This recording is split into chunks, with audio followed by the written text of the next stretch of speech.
Hey everybody, welcome to my channel, or welcome back if you are new here. I hope you are having a fantastic day, night, weekday, weekend, whatever it is where you are. Today's video is going to be a little bit differently. I'm going to be kicking off my true crime series here on YouTube, where every single Thursday I'm going to be covering a new case for you guys while doing my makeup at the same time. Now let me first start out by saying that I am no Bailey Sarian. I just love true crime and I love makeup, and I figured I would combine the two and put it out for you guys. So in no way, please don't take me doing my makeup while talking about the sensitivity of this case as me being disrespectful in any way, shape, or form. I just like combining the two, and also I'm a mom, I'm a single mom at that. I don't get a lot of time for myself, so if I do want to film, I figured it would just be easier to film and get ready at the same time rather than taking an hour or two to get ready and then filming, and then it's just a lot. So regardless, if you guys like this type of content, please let me know by liking, subscribing, and commenting so I know to make more videos like this for you. Let's get into the case of Alexis Patino. Before I start this video, I do want to make a brief disclaimer that in no way, shape, or form is this defamation of character to anybody involved.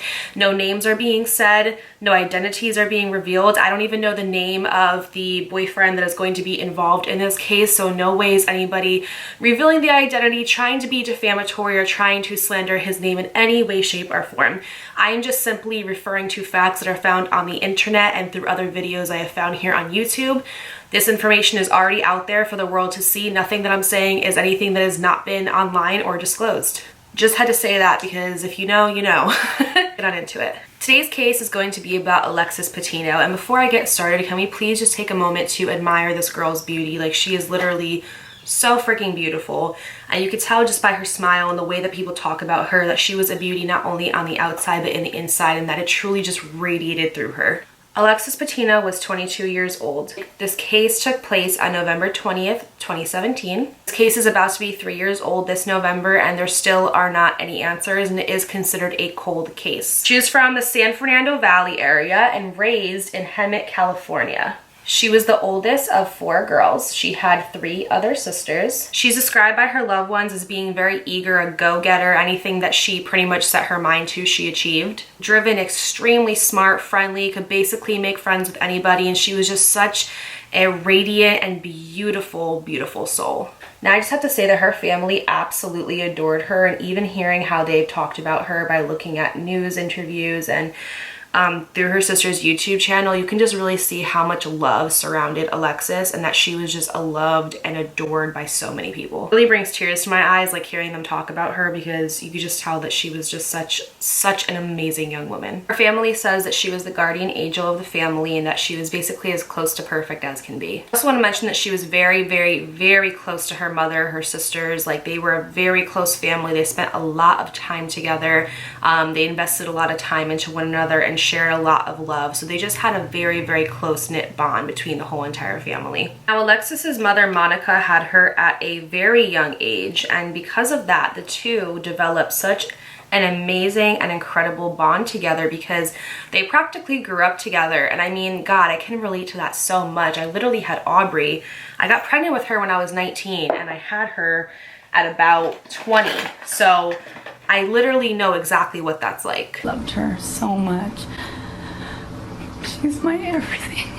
To have a child at a young age and basically be learning not only about yourself but about life, and doing it with that child, you literally grow up together, and the bond is just, it literally is like no other. So needless to say, Alexis and her mother Monica had a bond that was just so close-knit, incredible, and rare. They really, and you know what is insane too is that they literally look so much alike.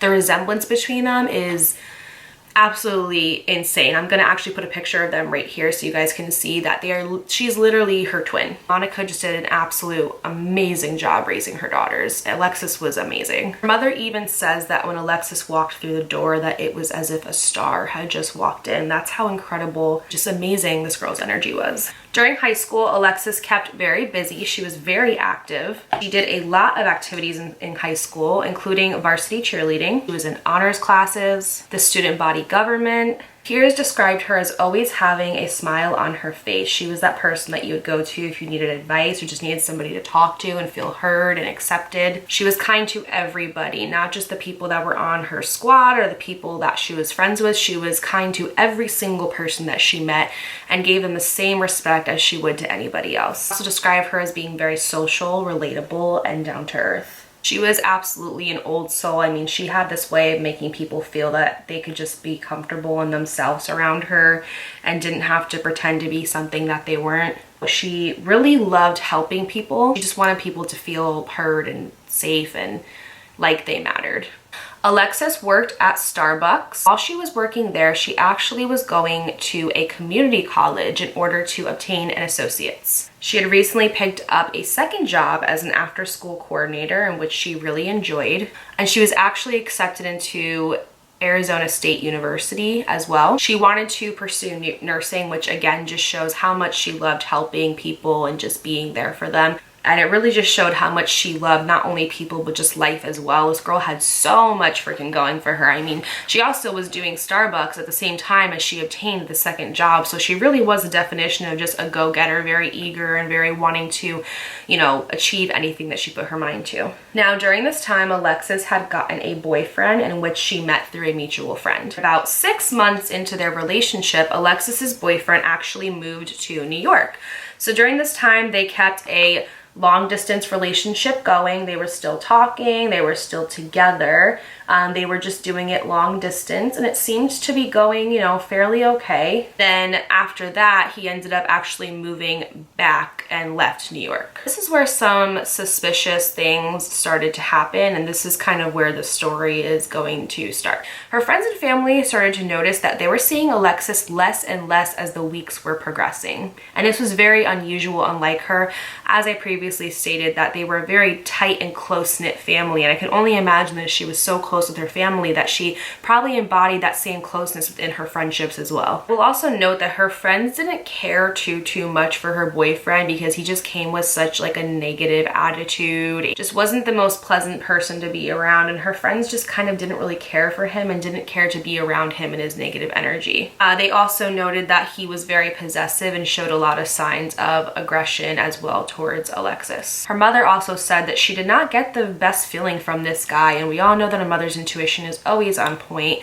She did try to give him a chance and give him the benefit of the doubt, but after a few things that she witnessed, she just noticed that she did not get a very good feeling from this guy for her daughter. There was also an incident that happened that Monica had witnessed. Were going on their first date, and it was like the first or second date, and he was dropping her off, and Monica had noticed that, you know, Alexis was trying to get out of the car and she was trying to go into the house to return home and, you know, turn in for the night, and she noticed that he was kind of like tugging on her and, you know, telling her things and trying to have her not go back inside. And Alexis's mother had been, you know, reaching out to her through text, just saying like, hey, you know, it's time to come home and call it a night and, you know, what have you. And he just wasn't really having it. He was kind of like tugging on her and just being very handsy. And, you know, when Alexis had, if you hear my neighbors, I apologize. It's just, it's gonna happen. They're kids. But she didn't really think much of it, but she did take note and just, you know, noticed that that was kind of strange behavior. And she just noted that it just gave her a very off feeling. At one point, Monica had also noticed some bruises on Alexis, and this is at the state where she began to become concerned for her daughter and her safety. Now, when her boyfriend had moved back from New York, they made the decision to move in together. Her mother wasn't the most, you know, accepting of them moving in together. She kind of thought that it wasn't the best idea. Her sisters were trying to be supportive of it because, you know, when you see your big sister growing up and doing, you know, these things, you just want to be supportive and happy for her. We're all just trying to be accepting of it, and they just wanted Alexis happy, which I think we can all agree that at the end of the day, we just want our family and children to be happy, whatever that may be for them. Now, the day before Alexis had passed, it was a Sunday, and the family usually came together on Sundays and watched football together and just had, you know, amazing times together, and they really just came together as a family to enjoy one another, and Sundays were like their day to do that. Alexis had been kind of going back and forth with her boyfriend that day, and if they were going to hang out, the next minute they weren't sure, and it came to the conclusion that Alexis and her boyfriend would be going out that night for a little bit of like a date night. Alexis had asked Mariah, her sister Mariah, if she would do her makeup. Mariah was like super into doing makeup, and she's actually very, very talented at it. And so Alexis thought, okay, like, you know, maybe you can do my makeup and we can hang out for a bit and talk and just share some sister time together. Alexis had ended up canceling plans with her mother in order to go out with her boyfriend that night, but she was still coming to the house in order to have Mariah do her makeup. Alexis had come over, they had shared some laughs together, had some sister time. Mariah had done her makeup, it came out beautiful. You know, they said goodbye, they said, we'll see you tomorrow, they said, I love you, and Alexis left to go meet her boyfriend. Little did Alexis's family know that that would be the last time that they had ever will see her alive. On November 19th, 2017, Alexis and her boyfriend had gone out for a date night at Tilted Kilt. While they were there, her friend was actually working there and serving them, and she claims that allegedly the couple had gotten into a pretty heated argument throughout the night. It was not clear exactly what this argument entailed, the details, what it was about. However, the argument got so bad to the point where her boyfriend decided to get up from dinner and leave Alexis alone at the restaurant. Now, this just raises so many red flags for me. Why would he do that? Like, what boyfriend gets into such a heated argument with their girlfriend that they think that it's acceptable and okay to get up and leave her at a restaurant alone by herself? Yes, of course, she knows the server there, that is her friend, but that still is not an excuse. This girl was young, she was beautiful, they'd also been sharing some drinks together. I just think that it's very inappropriate that he would leave her there by herself, not even being concerned in any way, shape, or form of her safety.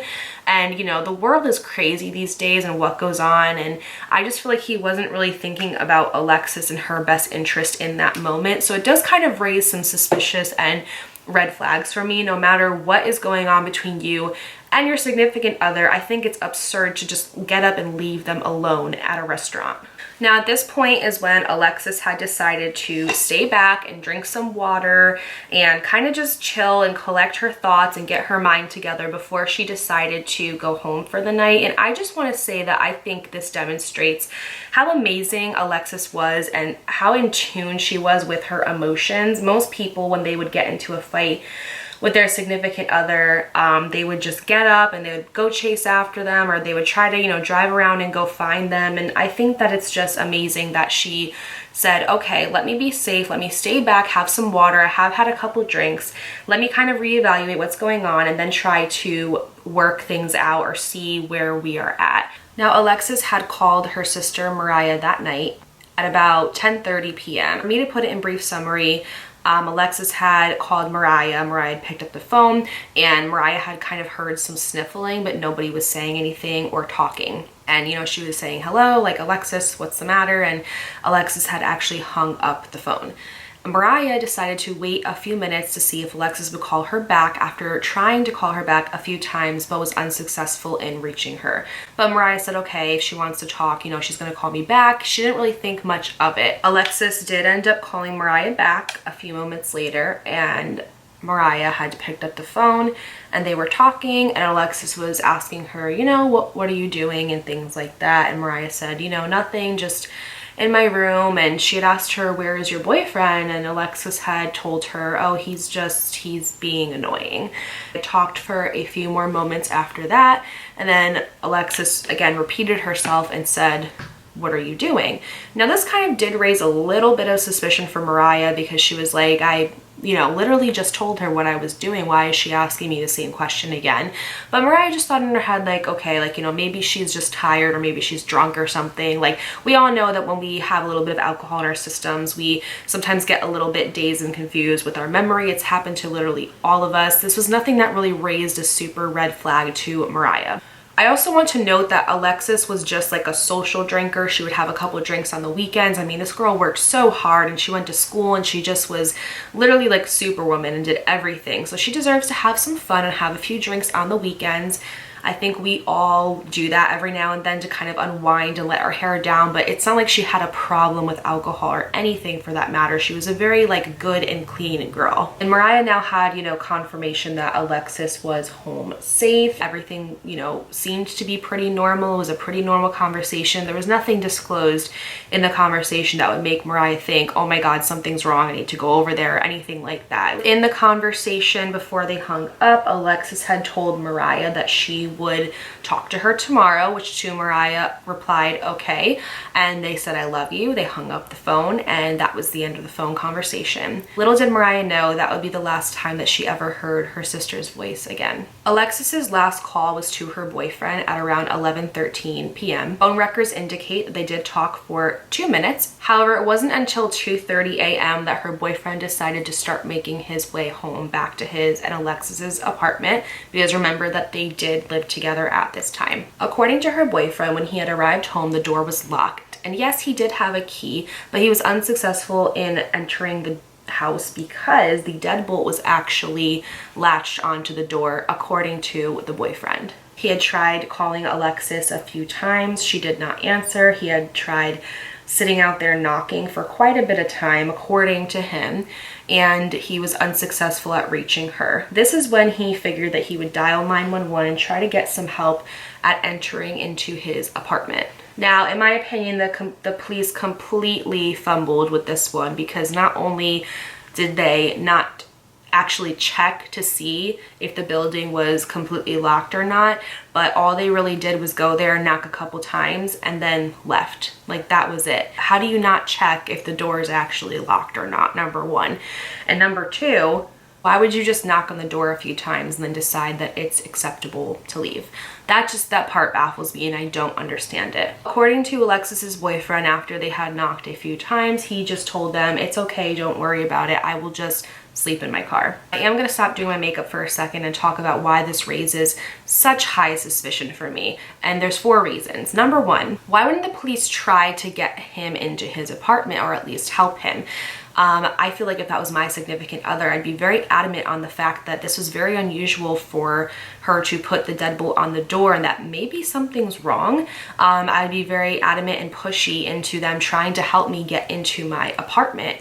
I also don't understand why on the policeman's end, why they wouldn't be pushy to help him get into his apartment. I mean, it's very unsafe to just go and sleep in your car for the night. You don't know who's walking on the streets, who's where at what time. I just think that that's very suspicious. And to go along with that, if they're knocking on the door and nobody's answering, wouldn't that raise some sort of red flag to maybe something's wrong and maybe this girl needs help or is hurt in some type of way? I mean, if you're sitting there and you're banging on the door, I mean, unless you're a pretty heavy sleeper, whoever's inside the house is going to wake up and is going to come to the door. I'm sure if Alexis had heard this, she would have jumped out of bed immediately and went to the door to go see what was wrong. Highly doubt that she would have just laid there and not have heard anything. If Alexis and the boyfriend had had a phone call around 11:13 p.m., he probably disclosed to her within the phone call that he would be coming home.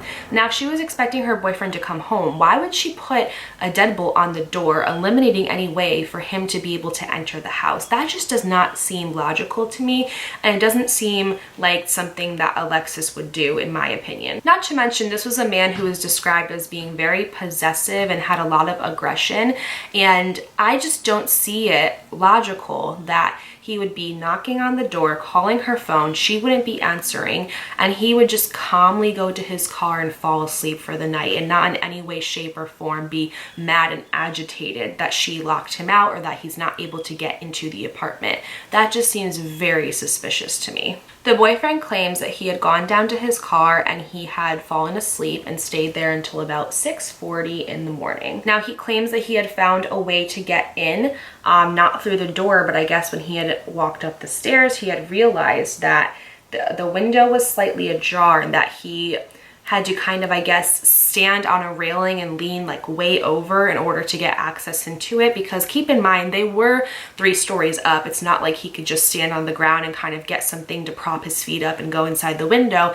So he claims that he had to stand on a railing in order to get into the window that was slightly ajar. But again, this raises suspicion for me, because why wouldn't he have done that the first time that he realized that he was not going to be able to get into the apartment? I know for myself that when I was younger and I used to get locked out of my house constantly because I always was forgetting my key, that I would find like any way, shape, or form to get into the house. I would try to see if there was a window open, or if there was like, you know, the door was open, or if I could maybe, you know, go around to the back door, or if I could like find some type of way in, and really try to use like my noggin to get into the apartment that I was living at the time. And I just feel like, why wouldn't he have seen that the window was open when he first tried to attempt to go into the apartment? This just kind of raises suspicion to me, but that's just my opinion. Now, as we just stated, the boyfriend now has found access into the apartment. He was on a railing, he had leaned way over, went into the window that was slightly open, and when he had gone in, he seen Alexis on the floor, not breathing, completely unresponsive.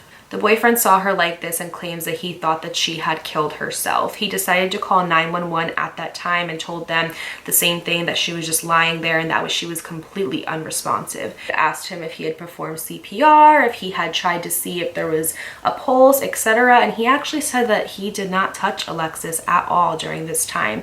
I know that everybody is different in terms of traumatic situations, trauma, etc. But for me personally, if I saw my loved one laying there on the floor, unresponsive, not breathing, I would be running over to them, yelling their name, checking a pulse, trying to do CPR, something to see if they are going to be responsive. I mean, if they're not breathing, like, that's pretty bad. You're just gonna let her lay there and call the police? That just seems a little bit weird to me, but this is what he claimed that he had done, that he did not touch her, did not perform CPR, nothing of that nature. At 6:57 a.m., the police had arrived to the apartment where they had found that Alexis actually had a single stab wound to her abdomen. Now remember, when the boyfriend had called the police, he never disclosed to them that she had a single stab wound in her abdomen. He just said that she was lying there unresponsive and not breathing. At this time, this is when the boyfriend decided to text the mother, Monica, and asked her, "When is the last time you spoke to Alexis?" Monica read the text and immediately jumped out of bed.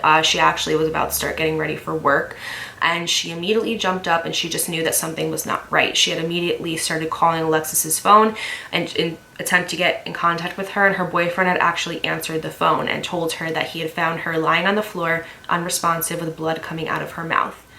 Monica knew to keep calm at that moment because she wanted to get some answers out of him, and she knew that if she was in an aroused state, that would cause him to be in an aroused state, and that she would not be able to get the clear answers that she needed to know about her daughter. So she decided to keep calm in order to keep him calm, and it asked him, you know, is she breathing? And he said no. And she said, did you dial 911? And he said yes. And so she immediately jumped in her car, sprung into action, and headed right over straight to the apartment. She arrived at the scene, and she says that the scene was covered in yellow caution tape everywhere, that there was no fire truck, there was no ambulance, and there was only one sheriff there on site. They would not let her go upstairs.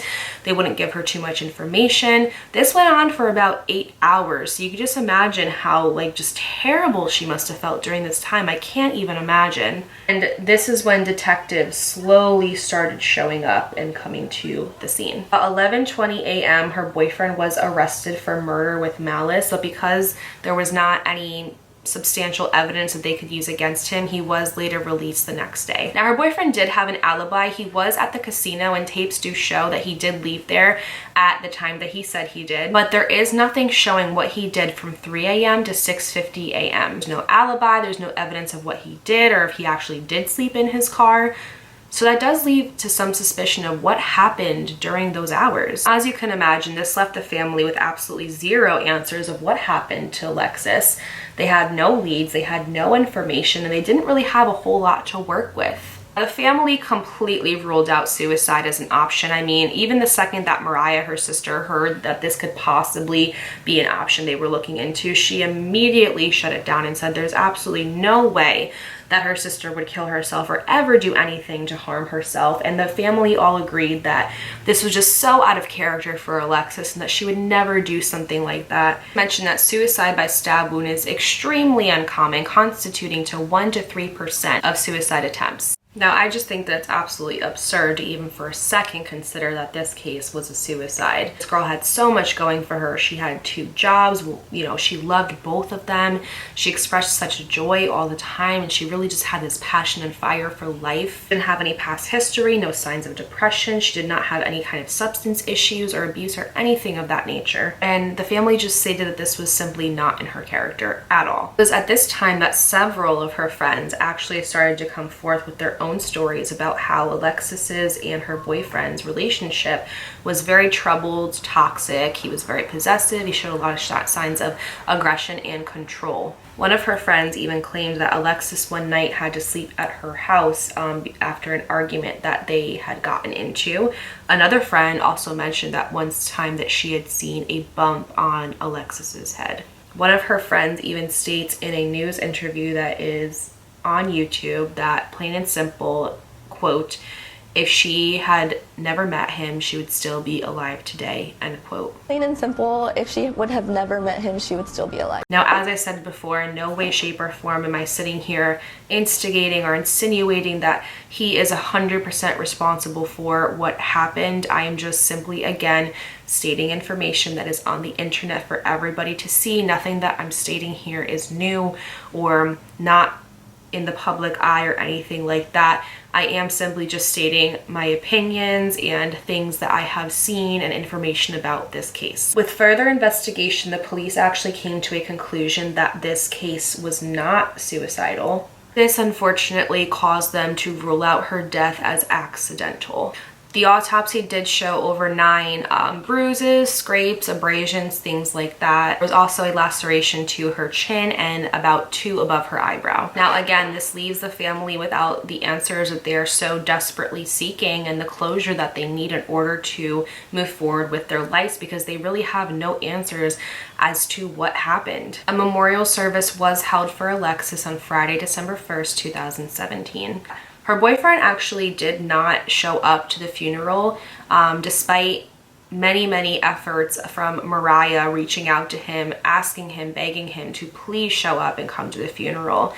He also got into a relationship 3 months after Alexis's death. Leaves us with this question of what really happened to Alexis Patino. Again, this case is a cold case, meaning that, you know, they ruled it out as accidental. There really is no confirmation about what did happen to her that night, but there are some theories and we're going to get into them now. Number 1 is that the boyfriend had something to do with her murder. I mean, they did get into an argument that night at Tilted Kilt. Allegedly, the waitress, who was also her friend, did notice that they were getting into an argument. He did, you know, leave her alone there, was very enraged, very unhappy, and upset with the argument that took place. It was the strange phone call that Alexis had made to Mariah that night, and there also is no alibi or no telling what he did with his time from 3 a.m. to 6:50 a.m. He does have an alibi of leaving the casino and returning home, but there is no alibi for those in-between hours. I also do want to mention that he did do a lie detector test with the detectives. However,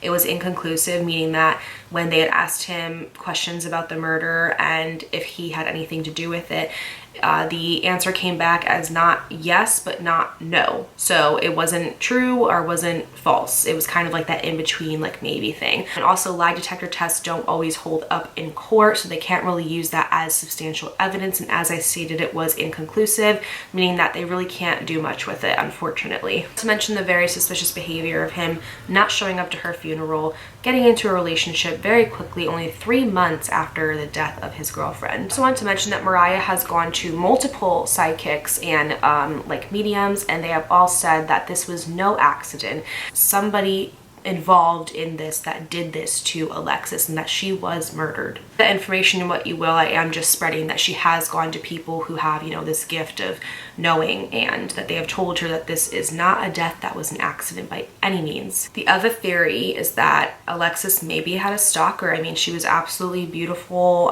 She did leave Tilted Kilt that night and she was alone. Maybe somebody could have possibly followed her home. But so as I said, this case is remained as a cold case. Coming up this November, September, it will be 3 years since the passing of Alexis Patino. Her family is desperate for answers and desperate for closure that they not only deserve but are seeking. I mean, just imagine this being your loved one, your daughter, your cousin, your auntie. Like, imagine them just one day being murdered and you have absolutely no idea what happened to them. The only cling of hope that the family is hoping is that somebody will eventually come forward with some information. I mean, somebody out there has to know what happened to this girl, and I'm a true believer that what is done in the dark always does come to light, and I really do believe that one day she will get the justice that she deserves and that the family is seeking. She was killed. She was murdered.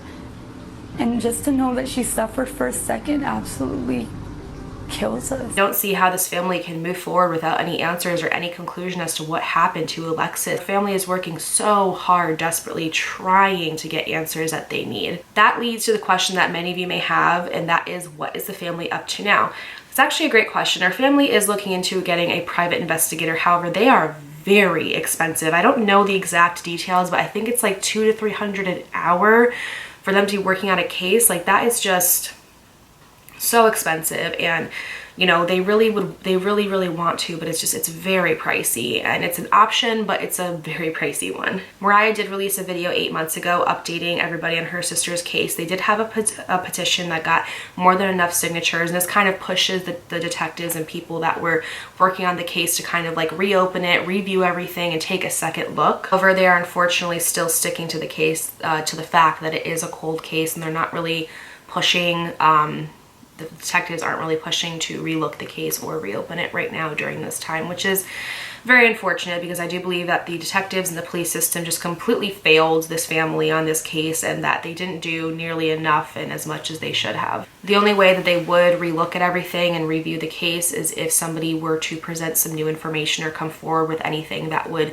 lead them to believe that there was, you know, more to look at, basically. We also have released a clothing line to keep Alexis's memory and story alive, but also raise awareness for other women who are victims of domestic violence. I will leave all the information that I possibly can below, including the petition, including the clothing line, as well as her sister Mariah's YouTube channel if you guys want any more you know, details on the case, or if you just want to send like a really sweet message. I'll also leave the Instagram page in which they have made for Alexis in order to raise awareness about her case, but also to keep her memory alive as well. This case is very near and dear to my heart. I am a single mom of a little 6-year-old girl, and I just cannot imagine, you know, one day waking up and her being gone from my life and having absolutely no answers and nothing to work with and no closure. I really did want to do this case as my first one because I've been following it ever since it happened. I've been a supporter of the Instagram pages and the clothing lines, and I've signed the petitions and things like that. And this case just really truly breaks my heart, and it's just so near and dear to me because this girl, her life was cut so short. She didn't even get to do, you know, a surface of the things that she wanted to do and would have accomplished, because she was just so smart and such a go-getter and so brilliant and radiant. And I truly believe that she just deserved so much more time. So that's the reason why I chose this as my first case. If the family does happen to see this at all, I just want to let you guys know that you are so loved and so supported, and anything that I can do to help or be of assistance in any way, shape, or form, please let me know. Hope that I did justice to Alexis and your family during this case, and I really hope that this video brings a little bit more awareness about it, because it deserves so much more. Alexis Patino deserved so much more. I also wanted to leave a little brief message for the end, that if you are in a situation right now where you feel like you are mentally, physically, spiritually getting hurt in any type of way, that it is very important that you reach out and talk to somebody. No person, place, or circumstance is ever worth your life. So I am actually going to leave some information in the description box below about, you know, any numbers that you can call or resources, places that you can reach out to if you need help or someone to talk to.